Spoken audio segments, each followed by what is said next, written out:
Sup mga ka-keepers, dahil wala tayong pang-content, ako ngayon ay magluluto. Samahan nyo ako magluto ng ampalaya.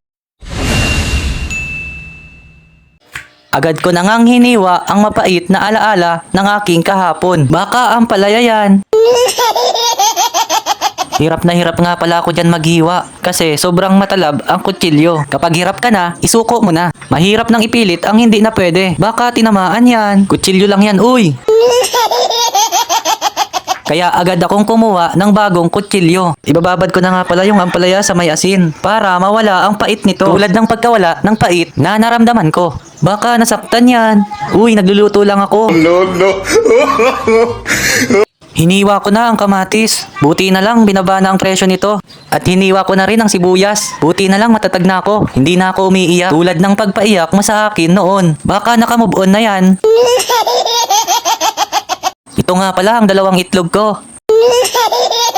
Dahil kulang ito, dagdagan natin ng isa. Imekos-mekos na natin yan at gutom na ako.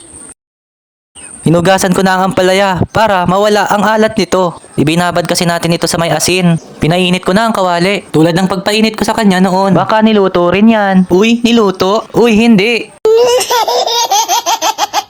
Inilagay ko na ang mantika at prinito ko na ang sibuyas. Uy, gisa yan. Hindi pala ako malagay ng bawang. Ayaw kasi ng kasama ko sa bahay.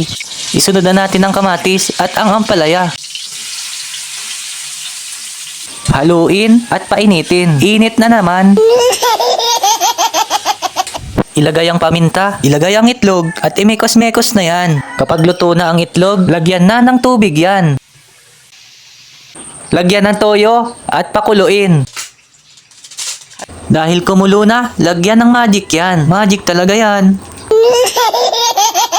Antaying maluto at tikman.